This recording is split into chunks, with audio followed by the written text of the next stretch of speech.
Muy buenas, vamos a dar comienzo la clase del tema 12 relacionada con la formación e implementación en estudios de arquitectura, estrategia y costes en el desarrollo de proyectos.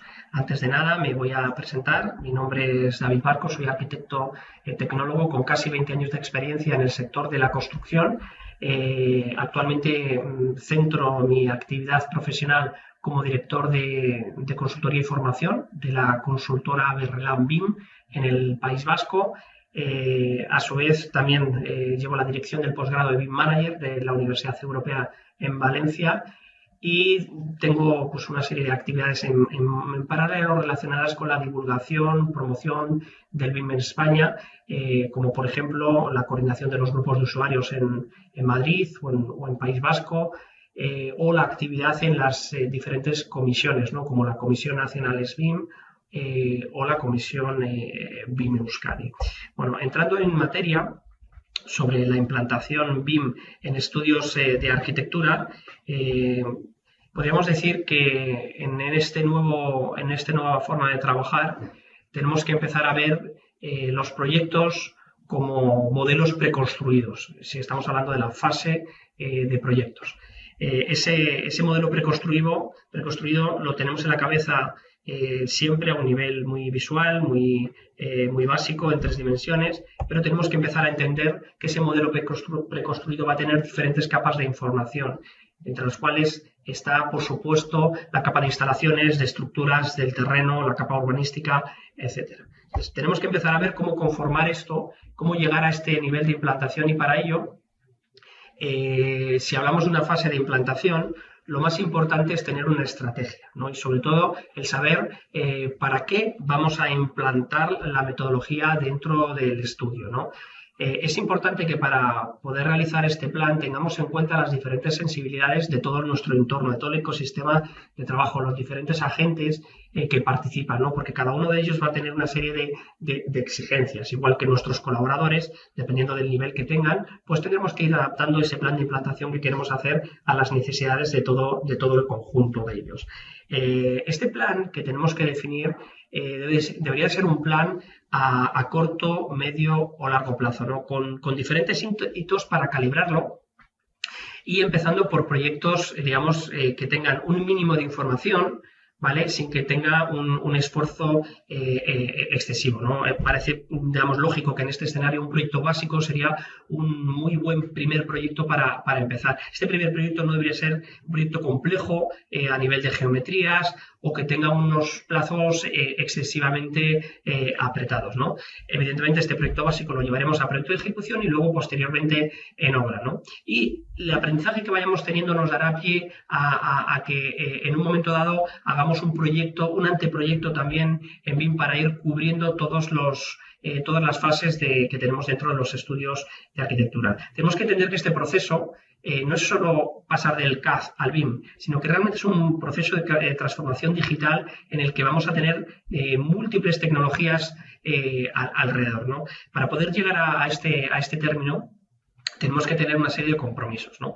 Desde el propio compromiso personal, ¿no? Puede surgir la iniciativa de alguien del estudio que quiera llevarlo a cabo o la propia dirección, ¿no? El propio responsable es el que entiende que tenemos que poner en marcha este proceso de transformación. Lo que sí que es cierto es que necesitamos el apoyo de todos. No puede ser el esfuerzo de una única persona, sino que todo el resto del estudio tiene que acompañar en este proceso, involucrarse y, por supuesto, estamos hablando también de si tenemos un estudio de tamaño mediano o grande, pues de diferentes jefes de proyectos, de los departamentos o asesores de informática, administración, etcétera. Y entender que este es un proceso complejo que se va a derivar en el tiempo durante bastantes meses, constante, porque cuando terminemos con los primeros hitos vendrán los siguientes y que va a sufrir altibajos como todos los procesos de implementación, con momentos de éxito, momentos, pues digamos, que tengamos más apuro o que no hayamos conseguido llegar a todos los objetivos principales. Pero lo importante es saber de dónde partimos, cómo hacemos los procesos actualmente, ¿no? En este caso, pues es posible que tengamos algún hándicap porque haya estudios de arquitectura que no tengan definidos sus procesos, con lo cual será un buen momento para definirlos y dar el salto a la transformación digital. Estos procesos incluyen el saber cómo hacemos las cosas, esos proyectos básicos, ejecutivos, anteproyectos, esa dirección de obra, esa gestión con el cliente debería de estar plasmada en unos organigramas, en unos procesos que nos digan cómo hacer las cosas, de tal manera que dar el paso a la transformación digital nos ayudaría a entender qué teclas vamos a tocar para cómo mejorar esos procesos, ¿no? En paralelo, deberemos de apoyarnos con una serie de estándares, de documentos que si bien deberían de existir ya dentro de la empresa, es decir, manuales de calidad de cómo hacer estos proyectos, la transformación a BIM será de nuevo una buena oportunidad para que, si no existen, crearlos, ¿no? Y estamos hablando de esos, pues eso, documentos, manuales, guías de estilo que nos ayuden a cómo entregar, cómo hacer los proyectos, ¿no? Dentro de este nuevo escenario aparecen los planes de ejecución BIM, BIM Execution Plan, en el que deberían de venir claramente definidas esas estrategias de reuniones, de entregables con los nuevos formatos, ¿no? Así como una serie de objetivos y usos y alcances que deberíamos de plasmar con estos primeros proyectos que vamos a desarrollar con la nueva metodología BIM. ¿Vale? Existen muchísimos listados de proyectos, de documentos que podríamos apoyarnos, y estos que estamos mostrando en pantalla son algunos de ellos, ¿no? Muchos vienen definidos como normas y otros, pues bueno, son digamos, documentos de calidad que vamos a necesitar, herramientas complementarias que vamos a necesitar, como librerías de objetos, etcétera, que serán un punto de apoyo para todo este proceso de transformación digital. A su vez, para llegar a éxito un proceso de cambio, de transformación, necesitamos marcarnos una serie de objetivos e hitos, y no hay mejor manera de poder controlarlos que asociando a estos objetivos una serie de indicadores. Estos indicadores, pues dependiendo del tipo de proyectos que tengamos, dependiendo de los clientes que tengamos, si acudimos a proyectos de obra pública, etcétera, pues variarán notablemente, ¿no? Pero sí que es cierto que podríamos agruparlos en objetivos enfocados en la mejora de la calidad, ¿no? En objetivos relacionados con errores que se podrían producir en el diseño, incidencias que teníamos relacionadas con licencias, con visados, etcétera, ¿no? Entonces podíamos ligar ahí indicadores, ¿no? Para reducir sustancialmente esas incidencias que se producen apoyándonos en la nueva tecnología, ¿no? Y por supuesto, ¿con quién vamos a trabajar, ¿no? Estábamos diciendo que a la hora de realizar el plan deberíamos de tener las sensibilidades de los diferentes agentes. Lo primero que tenemos que conocer es el ecosistema completo de los escenarios, ¿no? Entonces, en este diagrama vemos que al proceso tradicional, ¿no? de colaboradores, constructoras, clientes, tenemos que tener en cuenta el resto de agentes que van a participar en este proceso de transformación digital, que es realmente complejo y elaborado, ¿no? Y ver cómo cada uno de ellos puede ayudarnos en este sentido, ¿no? Como en este caso los colegios profesionales, ¿no? Están dentro de este ecosistema apoyándonos en la generación de cursos de cultura de aproximación al BIM, con el que estamos ahora mismo, ¿no? Pero que vamos a tener otros agentes como universidades, grupos de investigación, corporaciones tecnológicas, que también van a aportar esa información que nosotros vamos a necesitar para desarrollar los proyectos. Bien, en ese sentido, estábamos hablando que uno de los valores más importantes que tenemos que salvaguardar en el desarrollo de los primeros proyectos piloto con estas implantaciones BIM, son las entregas. Evidentemente estamos hablando de que debemos mantener los estándares de calidad que ya estamos manejando dentro de los estudios. Tenemos que garantizar los plazos, el grafismo, etcétera, ¿no? Entonces, para ello, lo que nos tenemos que apoyar es de estas nuevas tecnologías y cómo van a aportarnos muchas herramientas y grafismos complementarios en el que vamos a poder ir mejorando. Sobre todo, lo que van a aportar es ahorros de tiempo en la forma de trabajar, ¿no? Esos ahorros, ¿de dónde van a venir? Bueno, pues es conocido que la propia metodología, los programas cuyo primer punto de partida son los programas modeladores, ¿no? Todos conocemos Revit, Allplan, Archicad, Ecosim, edificios, etcétera, ¿no? La premisa número 1 es que nos van a dar una representación automática de esas vistas de plantas, alzados, secciones 3D, que en muchos proyectos consumen una gran cantidad de horas, ¿no? Por tanto, esa generación de vistas automáticas ya va a suponer unos primeros ahorros.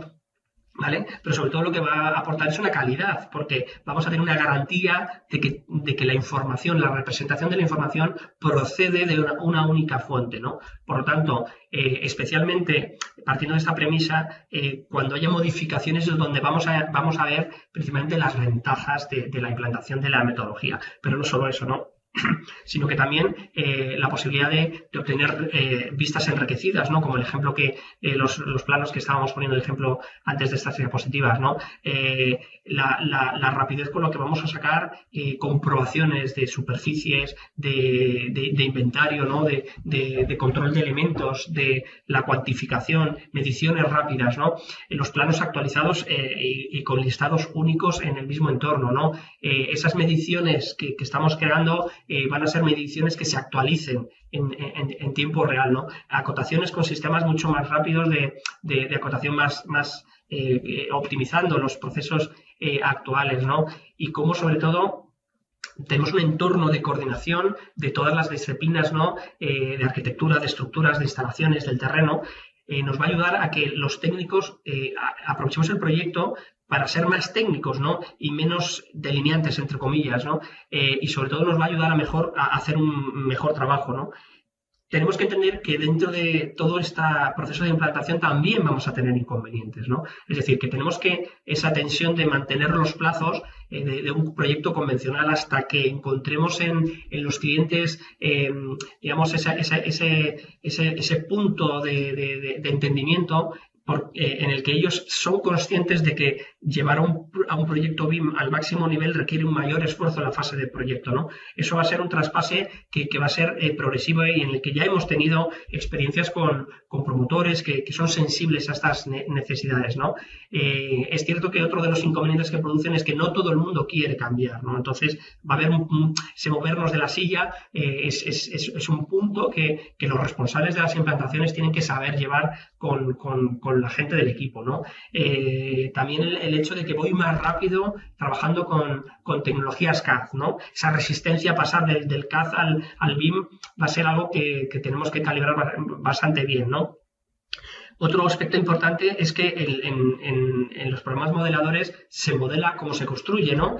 Y es cierto que la forma de modelar o los tiempos de modelado en un principio son más lentos que la delineación en CAD, aunque la productividad es mayor. Pero ahí vamos a encontrar esas resistencias o inconvenientes, ¿no? Igual que los tiempos de coordinación 3D aumentan razonablemente, ¿no? ¿Por qué? Porque los programas modeladores nos van a enseñar rápidamente dónde están los errores y no vamos a poder omitirlos, ¿no? Faltas de librerías de fabricantes, faltas de estándares que estamos empezando a tener estándares nacionales, pero todavía no están completamente desarrollados y eso podría ser algunos de los inconvenientes. Pero bueno, yo creo que el inconveniente más importante es esa necesidad de cambio de mentalidad, ¿no? Los que estamos haciendo este curso, los que estáis participando, los que estamos desarrollándolos, ya estamos en ese proceso de cambio y el primero de todos es el acercamiento, ¿no? Pero sí que es cierto que vamos a notar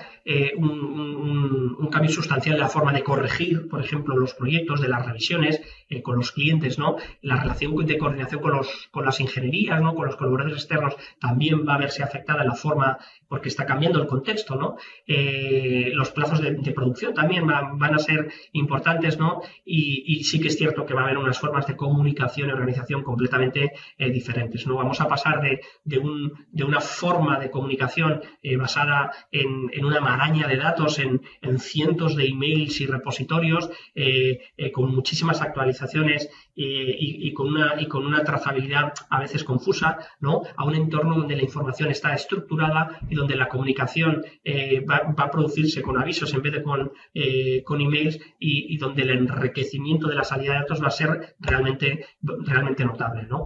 En este sentido, en este proceso de cambio que decimos, estamos haciendo foco en las herramientas BIM, pero analizando algunas de las infografías que existen en el mercado, como esta que estáis viendo, ¿no? De los análisis de los diferentes niveles de madurez que se van a ir produciendo en la transformación digital, tenemos que estar hablando de capas de cambio tecnológico, ¿no? Entonces, si bien nos estamos centrando en el cambio, en la capa de la producción de planos, producción de documentación, en la capa de diseño, ¿vale? Vamos a tener que ubicarnos y entender que todo el sector está sufriendo un cambio de tecnología, como estamos diciendo, una transformación digital a múltiples niveles, a nivel contractual, a nivel de relacionarnos, de las reuniones, de la comunicación, de las conexiones, de las bases de datos, del entorno, de dónde están guardados los archivos, en vez del local, en la nube, de los espacios de trabajo, la propia tecnología, el propio hardware está siendo modificado, la forma de ver los proyectos, ¿no? Estamos pasando de los planos a los modelos, de los modelos a la realidad virtual, de la realidad virtual a los hologramas. Todo eso forma parte del contexto en el que estamos ahora y es importante que lo tengamos en cuenta. Que centremos ahora en los pequeños pasitos que vamos a dar a corto plazo, pero que no ignoremos toda esa transformación que se está dando a tantos niveles, ¿vale? Bien, evidentemente uno de los primeros pasos que tenemos que dar dentro de este proceso de transformación es la formación, ¿no? La formación, tenemos diferentes tipos de formación que podemos hacer y las primeras son evidentemente las culturales, esa necesidad de aproximación e inicialización que debería ser casi que obligatoria para todo el sector, es necesaria para que nos entendamos, para que hablemos el mismo lenguaje, ¿no?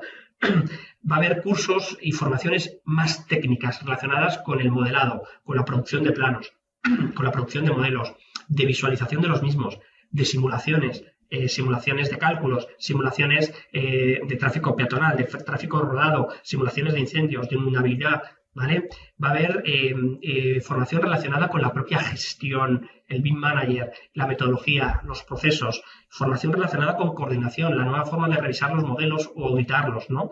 Y luego va a haber formaciones ligadas en la productividad, es decir, que una vez que vayamos alcanzando un nivel de madurez mayor en la forma de realizar los proyectos, encontraremos también herramientas que nos ayudarán a multiplicar la productividad dentro del estudio. Y aunque nos dé mucho miedo ahora escuchar hablar de programación, es algo que los nativos digitales, es decir, nuestros hijos o las generaciones del año 2000, vienen ya con una carga de programación bastante natural, con lo cual es cierto que esto a los estudios más tradicionales o los que llevamos 20 años en el sector quizás nos choque mucho, pero que es algo que poquito a poco va entrando de forma natural en los estudios por la incorporación de las nuevas generaciones, ¿no? Entonces tenemos que entender estas nuevas herramientas como productividad y optimización de todos los recursos. Evidentemente estamos hablando de diferentes tipos de programación visual, con programas como Dynamo, Grasshopper, más avanzada a través de C#, lenguajes de programación, Python, etcétera, integraciones de bases de datos de una manera más interactiva como Power BI, ¿no? Y luego, digamos, soluciones bastante más potentes que están ligadas a empresas que se llaman exponenciales, con diseños generativos, en el que integran Machine Learning, inteligencia artificial. De nuevo, esto nos tiene que sonar como que es algo que se va a producir dentro del mercado y que ya hay ejemplos de estudios de arquitectura que están aplicando estas tecnologías. A nosotros nos tiene que sonar ahora en este proceso de aproximación y ya llegará el momento en el que estemos confortables con la implantación de la metodología BIM y poco a poco, de forma natural y escalada, en unos términos de años, 5, 6, 7, incluso habrá estudios que tarden 10 años, incluso habrá estudios que nunca lo apliquen, pero nos tiene que sonar todos estos avances, ¿vale? Toda esta formación vamos a tener diferentes tipos de formación y diferentes modalidades, online, offline, a medida, ¿vale? Y enfocados, pueden ser reglados a medida, reglados tipo máster o posgrados, formaciones avanzadas de tipo experto, más básico, seminarios, jornadas, píldoras, es decir, vamos a poder ir acercándonos a la metodología desde muchísimos enfoques y siempre teniendo una oferta formativa de muchísima calidad y muy estructurada, ¿vale? Es cierto que dentro del proceso de implantación, otro apartado realmente importante es el tema de los recursos y la comunicación que se va a producir, ¿vale? Cuando estamos hablando de recursos, estamos hablando de la infraestructura de la empresa, estamos hablando de las redes, estamos hablando del servidor, estamos hablando de los datos, de las capacidades, ¿vale? Estamos hablando del software, estamos hablando de los ordenadores, estamos hablando de los licenciamientos y, por supuesto, de los recursos humanos, ¿no? En este sentido, dependiendo por supuestísimo del tamaño del estudio, vamos a tener que calibrar esa logística que muchísimas veces es bastante más sencilla de lo que aparece, ¿no? Es decir, necesitamos mejorar el entorno de trabajo y a veces simplemente cambiando de una pantalla a 2 pantallas o de una pantalla extendida, ¿vale? Pues vamos a poder multiplicar la productividad en el entorno de trabajo. Esto, si bien ya ocurría con los entornos CAD, ahora se multiplica porque hay determinados tipos de programas que si no se tienen un entorno de trabajo amplio, es realmente complicado el poder trabajar en este tipo de programas de gestión, programas de modelado, ¿no? Tenemos que actualizar la capacidad del servidor. Es cierto que aquí estamos hablando de que hay que ampliar en los espacios en discos duros a terabytes, pero también es cierto de que estamos hablando de que estas acciones puntuales que estamos hablando de cambiar una pantalla o de ampliar a terabytes es algo que afortunadamente se ha reducido el coste de implementar terabytes, el coste de cambiar una pantalla, el coste de una pantalla panorámica amplia es muy inferior a lo que nos costaba duplicar las pantallas hace 3, 4, 5 años, ¿vale? Bien, igual que las redes, ¿no? La implantación de una red o un cableado ya no es tan costoso el encontrar cables con estándares de calidad de 6E, 7E, que lo que hacen al final son las autopistas por donde van los datos, ¿no? Entonces necesitamos buenas autopistas, buenos routers, etcétera, pero que actualmente tienen costes bastante asumibles, ¿no? De hecho, muchísimos estudios lo único que tendrán que hacer son calibrar mínimamente estas situaciones, ¿no? Sí que es cierto que el punto crítico es la parte del software, ¿no? La adquisición, actualización de licencias, pero que para ello lo que hay que hacer es calibrar muy bien el tamaño del estudio, las necesidades específicas, cada uno de los roles que tenemos y en este sentido va a surgir seguramente que no el 100% de los técnicos del estudio necesitan exactamente el mismo programa de modelado, sino que en algunos casos, a través de un visor, a través de una versión LT, seguramente se pueda calibrar de forma razonable esa adquisición del estudio, ¿no? También es cierto de que en estudios donde tengan momentos valle de productividad, el software, prácticamente todas las casas de software admiten la solución de alquileres mensuales, ¿no? De tal manera que si existe proyecto hay un alquiler y si no existe proyecto no hay ese gasto relacionado, ¿no? También tenemos que recordar que existen múltiples visores gratuitos que para empezar a trabajar nos pueden ayudar a familiarizarnos, ¿no? Como algunos de los que estamos hablando, como los visores de Autodesk Viewer, el propio Revit tiene una versión Viewer, ¿vale? Pero si vamos a entornos de modelos de IFC, pues Vision, Vincolab, etcétera, hay muchísimos softwares para poder entrar con la implantación sin necesidad de un excesivo coste de software, ¿no? Aunque, como todos nos podemos suponer, el coste verdaderamente más elevado es el de los recursos humanos, ¿no? Entonces, si partimos de una plantilla plana a nivel BIM en el que todos los componentes tienen que formarse, pues lógicamente eso es un esfuerzo realmente importante, ¿no? Si tenemos la suerte de que entren nuevos proyectos en el estudio, quizás podríamos entrar con nuevas figuras, esa figura del BIM Manager, por supuesto ligado al tamaño del estudio, es decir, todos sabemos que en un estudio de 3, 4 personas, pues todos seremos BIM managers, todos seremos calculistas, todos seremos chico o chica de la limpieza, ¿vale? Si bien en estudios de 15, 20 personas a partir de esos rangos, esa figura del BIM Manager aparece como una figura necesaria con cierta independencia para poder ayudar y elaborar todos estos proyectos, ¿no? A ese BIM Manager aparecerán figuras de modeladores, todos los arquitectos que trabajemos en el estudio a nivel productivo seremos modeladores, igual que aparecerán operadores, ¿no? Esos operadores sí que es igual a una figura del delineante tradicional, ¿no? Para montajes de vistas, proyectos, textos, cotas, etcétera, ¿no? Bien, entonces, para ir resolviendo todas estas implantaciones que estamos haciendo, ¿no? De hardware, de software, de tecnología, de modeladores, de recursos humanos, esas nuevas relaciones con clientes, etcétera, va a existir una nueva comunicación. Como ya hemos comentado, la comunicación a través del email sería como el CAD frente al BIM, es decir, es una tecnología que ha resuelto durante muchísimos años, pero que ya está obsoleta en cuanto a agilidad, en cuanto a velocidad a la hora de comunicar, ¿vale? todos conocemos, todos trabajamos con WhatsApp en el día a día y ¿por qué no tener nuestro WhatsApp en el mundo de la comunicación de los proyectos? Pues por supuesto que existen muchísimas soluciones de mercado que serían como el WhatsApp. El WhatsApp sería como el CAD, ¿no? Y el BIM de la comunicación pues podrían ser herramientas colaborativas como Slack, como Trello, ¿vale? Herramientas de correcciones en tiempo real como GoToMeeting, como TeamViewer, herramientas de creación de reuniones, ¿no? Como Doodle. Bueno, pues todo esto es un nuevo ecosistema de comunicación. Nosotros coloquialmente lo llamamos el CCC, ¿no? La comunicación, el control y la coordinación que necesitamos establecer desde el núcleo del fichero, que sería el entorno de datos compartidos, ese Common Data Environment, ese Dropbox, pero que en realidad son muchas las posibles soluciones que tenemos relacionadas con el entorno de carpetas, que partimos que el entorno de carpetas no es una solución local, sino que ya estamos hablando de soluciones en las nubes colaborativas, con los niveles de permisos correspondientes, ¿vale?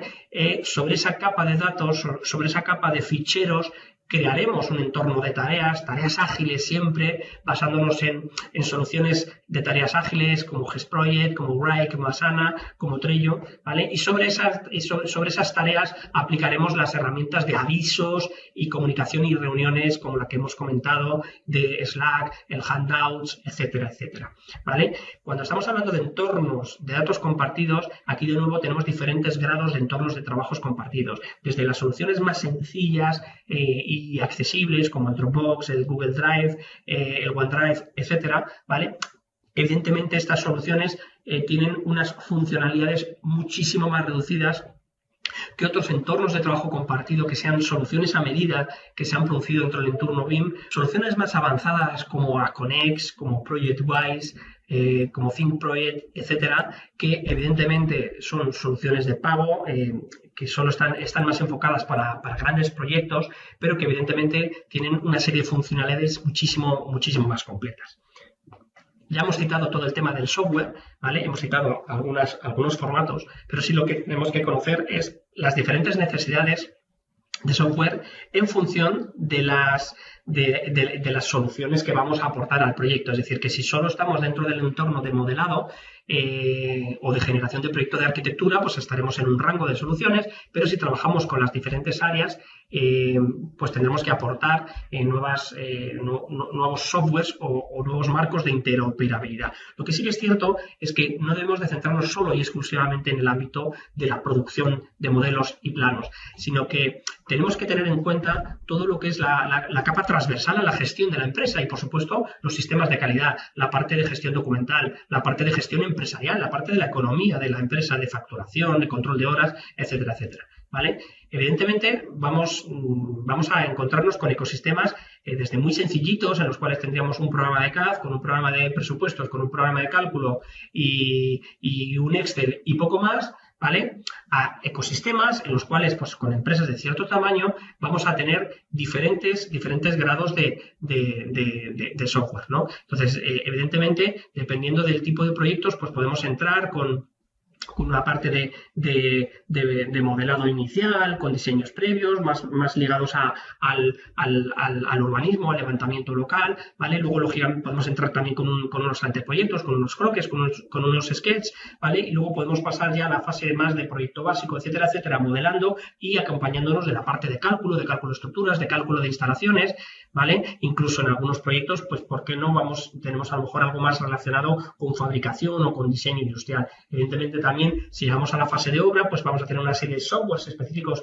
con la fase de obra, planificación, control de costes en obra y gestión de modelos y gestión de cambios, ¿vale? Y la parte si nos vamos a la parte más de mantenimiento del edificio después del proyecto, pues también vamos a encontrar otro tipo de softwares, ¿no? Y por supuesto que también en lo que serían entregables tradicionales, pues tenemos que familiarizarnos. Aquí empezarán a aparecer esos visores gratuitos que decíamos, ¿no? Y luego sin perder de vista, como decíamos, la parte de la gestión empresarial, documental, calidad y de auditorías, ¿vale? Bien, en este sentido, pues tenemos que familiarizarnos, nos tienen que sonar los diferentes softwares del mercado que más están utilizando y que ya hemos citado en algún momento dado a nivel de modelado.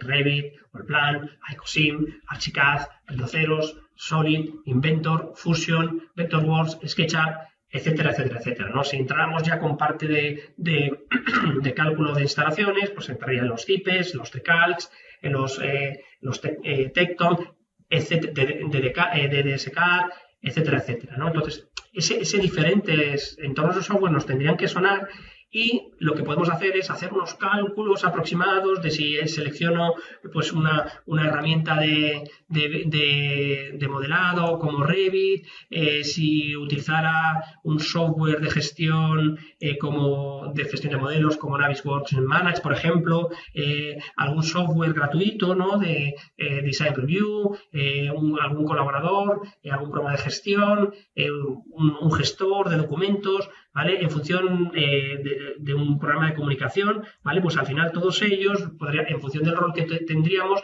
nos saldría que tendríamos una serie de costes de hora de implementación, incluyendo, por ejemplo, también la parte de la compra o adquisición de un ordenador determinado, ¿no? Bueno, pues se podrían estimar unos cálculos aproximados de cuánto costaría un puesto, incluyendo esa formación. Bueno, estas estimaciones, por supuesto, que dependerán del estudio, dependerán de la plataforma, dependerán de muchos aspectos para que sean unas cifras similares a esta, ¿no? Pero bueno, por lo menos son unos órdenes de magnitud para ayudarnos a situarnos, ¿no?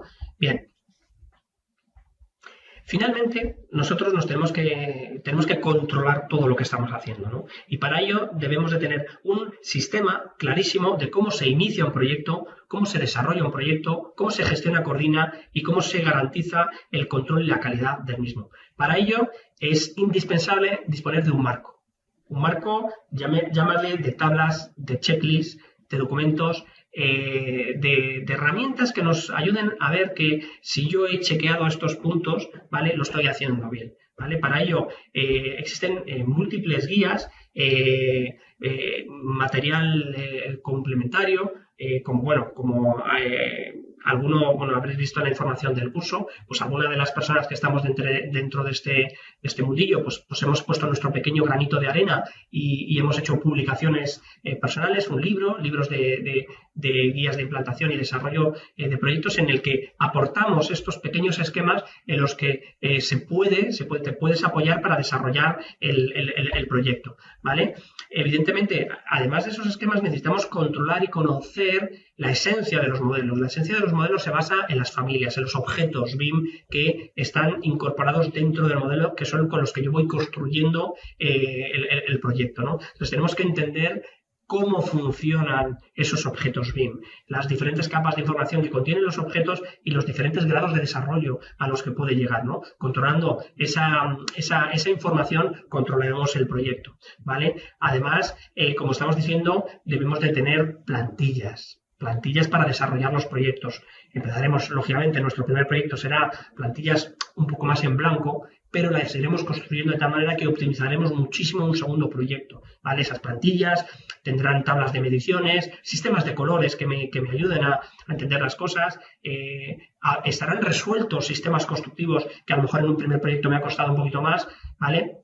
Y sobre todo tendremos muchísimas ayudas a la hora de utilizar la información que estamos conteniendo dentro de este proyecto preconstructivo, ¿no? Tablas calculadas, ¿no? Tendremos una especie de Excel dentro de los proyectos que me permitirán hacer pequeños cálculos o cálculos complejos, interoperar con Excel para sacarle el máximo partido a nuestro proyecto, ¿no? Y por supuesto, como habíamos citado antes, para este desarrollo del proyecto necesitamos coordinarnos con todos los agentes, con todos los usuarios que trabajan dentro del proyecto. Pero ojo, no solo los usuarios que trabajemos en BIM, sino que también es importante tener en cuenta todos aquellos usuarios que no están en BIM, que trabajarán con CAD y que van a formar parte de ese ecosistema del trabajo, ¿no? En este sentido, además, en esta época de redes sociales, vamos a tener muchísimos agentes indirectos que van a participar con nosotros y que no necesariamente van a interactuar con BIM. De hecho, las administraciones públicas en un primer momento van a ser agentes necesarios, pero no en todos los casos van a trabajar con BIM, por lo cual vamos a necesitar el ayudarles a que ellos aterricen a esta tecnología, ¿vale? Va a haber agentes indirectos, ¿no? Como vecinos, como agentes interesados, lobbies, ¿no? En determinados, claro, eso además en grandes proyectos, ¿no? O en proyectos con una influencia muy importante en la ciudad, en la sociedad, ¿no? Entonces, ahí también, ligando esto con la sociedad, con el ámbito de las redes sociales donde estamos, pueden existir influencers, ¿no? Gente que influye notablemente en todo el trabajo que se está realizando. Entonces, es importante el saber conectar con todos estos aspectos dentro del desarrollo del trabajo, ¿no? Bien, como estábamos diciendo antes también, la importancia del control de la logística implica el saber dónde están los modelos, dónde se sitúan las copias de seguridad que se están produciendo, la forma de rescatar un proyecto, cómo accede la información de la gente desde el exterior o desde el interior. Entonces, todo ese ecosistema debemos de tener también, tenemos que tener esquemas claros de cómo funciona, ¿no? Y para garantizar un control y calidad de los proyectos, al final hay que definirlos en estándares, como estábamos diciendo, ¿no? Desde las guías que van saliendo de la comisión SBIM hasta guías que irán apareciendo en los colegios profesionales y en otras entidades, bueno, deberíamos de tener ya claro esos colores nuevos, ¿vale? Es decir, antes deberíamos de haber tenido un sistema de capas estandarizado, no ha ocurrido, tenemos una oportunidad magnífica de estandarizar determinadas cosas, como que cuando conectemos modelos, que una instalación tenga el mismo color en un modelo que en otro, ¿no? Bueno, pues eso, digamos que poco a poco van a surgir esos estándares que ya algunos se están poniendo encima de la mesa, como el que estamos viendo ahora mismo, ¿vale? Y que al final, para poder controlar todo eso, vamos a necesitar tener esas guías, esos estándares, igual como pequeños protocolos de validación de la información, ¿vale? Con el fin de que al final una coordinación, un control que estamos haciendo en los proyectos, pues habíamos pasado de una coordinación visual muy plana, muy simplificada, muy esquemática en los planos 2D, a coordinaciones de instalaciones con un nivel de visualización mucho más amigable y sobre todo mucho más entendible y fácilmente de localizar si tenemos algún tipo de interferencias, ¿vale? Evidentemente todo esto dentro de un marco de no solo control de los elementos, sino también un control espacial, un control de la normativa, un control de los requisitos legales del cliente, etcétera, etcétera, ¿vale? Bien, finalmente todo esto debemos de apoyarnos en un ecosistema de redes, de grupos de usuarios, de asociaciones, de congresos, de jornadas, de seminarios que ya existen en el mercado y que nos van a ayudar bastante a que todo esa transformación, este paso, sea quizás un poco más suave, ¿no? Y no solo eso, sino que tenemos que también predicar con el ejemplo, es decir, todos aquellos que estéis empezando a trabajar con esto y tengáis ya cierta experiencia, aunque sea algunos años o pocos años de experiencia, hagáis partícipe al resto de vuestros compañeros que todavía no se han acercado, seáis esos evangelizadores que se dicen, ¿no? Para que ayudemos a que el grueso del sector vaya avanzando. Espero que esta clase os haya sido de muchísima utilidad y aquí tenéis mis datos de contacto en diferentes redes sociales y comunicación. Donde más estoy activo es en Twitter, donde se me conoce principalmente por QBIMGES, ¿no? Está claro, calidad, BIM y gestión. Muchas gracias.